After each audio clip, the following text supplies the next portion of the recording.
बाहर के मुल्क से महंगे कंबल मंगवाए सोने के लिए। हाय 10 साल भी नहीं सो पाए थे कि हमेशा के लिए मट्टी की चादर ओढ़ कर सो गए। बड़े सारे डिजाइन देखकर पलंग बनवाए थे, बड़े सारे डिजाइन देखकर बेड बनवाए थे।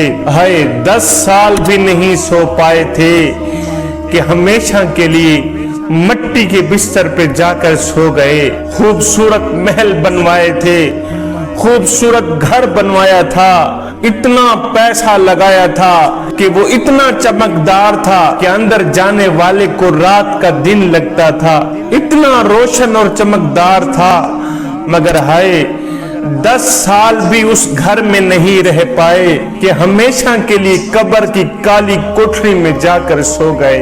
हर वक्त अपने घर को चमकाने वाले, हर वक्त अपने घर को साफ सुथरा रखने वाले, हर वक्त अपने महल को चमकदार बनाने वाले, हमेशा के लिए वहशत और तन्हाई के घर में कीड़ों के साथ जाकर सो गए, कीड़ों के ऊपर जाकर लेट गए। बदन पर अगर कोई चूंटी आ जाए तो आदमी उसे झाड़ देता है, मार देता है। हाय मगर आज कब्र में इस जिस्म पर करोड़ों कीड़े फिर रहे हैं, करोड़ों कीड़े दौड़ रहे हैं। जिस चेहरे को गर्मी से बचाता था, जिस चेहरे को तपश से बचाता था, आज उसी चेहरे पर कीड़ों का हमला है, आज उसी चेहरे पर बिच्छुओं का हमला है। कोई इसकी आंख खा रहा है तो कोई इसकी खाल खा रहा है, कोई इसकी जुबान खा रहा है तो कोई इसके होंठ खा रहा है।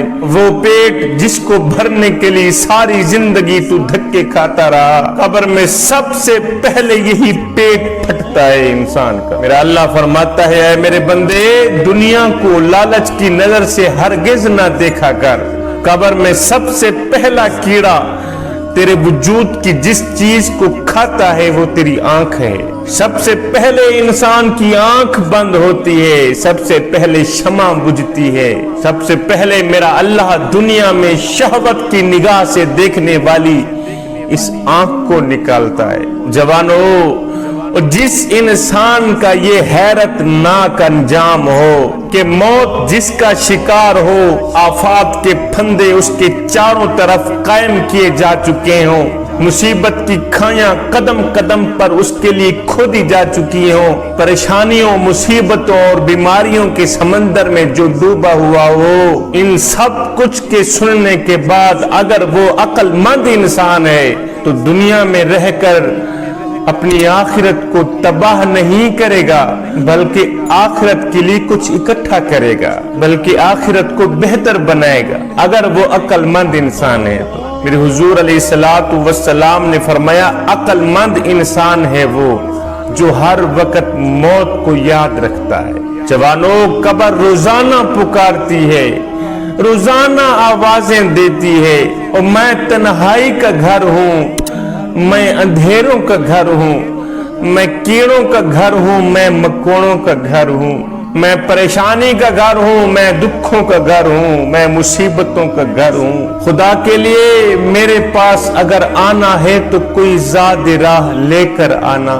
जवानों, इस दुनिया में जहाँ एक पल इंसान को करार नहीं मिलता, जहाँ एक मिनट के लिए इंसान को चैन नहीं मिलता, जहाँ एक मिनट के लिए इंसान को खुशी नहीं मिलती, अगर ये इंसान थोड़ी सी खुशियां देखता भी है इस दुनिया में तो चारों तरफ गमों के बादल, परेशानियों के बादल उसकी खुशी को रोकने के लिए कोशिश कर रहे हैं। और नादानो, जहाँ खुशी आती हो और चली जाती हो, भला ये भी कोई जिंदगी है, भला ये भी कोई दुनिया है जहाँ एक मिनट के लिए खुशी आती हो और फौरन ही चली जाती हो।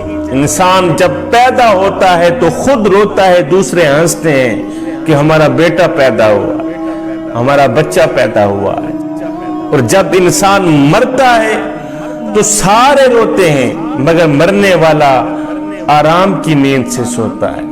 गोया जिंदगी यही है کہ کبھی خود کو رلانا کبھی دوسروں کو رلانا۔ بادشاہ کا بیٹا بازار میں اکڑ اکڑ کر جا رہا تھا، فخر اور غرور کی غفلت میں مبتلا بادشاہ کا بیٹا کہیں جا رہا تھا تو آگے حضرت مالک بن دینار رحمت اللہ علیہ کھڑے تھے۔ مالک بن دینار نے جب بادشاہ کے بیٹے کو اکڑ اکڑ کر چلتا ہوا دیکھا تو کہنے لگا، بیٹے یہ آکڑ اللہ کو پسند نہیں ہے، جس طرح تو چل رہا ہے نا، جس آکڑ کے ساتھ تو چل رہا ہے اسی طرح کا چلنا میرے اللہ کو پسند نہیں ہے۔ کہا، بڑے میاں شاید آپ نے مجھے نہیں پہچانا، شاید آپ نے میری پہچان نہیں کی کہ میں کون ہوں۔ حضرت مالک بن دینار رحمت اللہ علیہ فرمانے لگے، بیٹے جس طرح تو اپنے آپ کو جانتا ہے اس سے زیادہ میں تمہیں جانتا ہوں۔ بادشاہ کے بیٹے نے کہا، وہ کیسے؟ مالک بن دینار نے فرمایا، بیٹے تیری ابتدا ایک ناپاک پانی ہے، تیری ابتدا ایک ناپاک پانی ہے اور تیری انتہا بدبو کا ایک ڈھیر ہے۔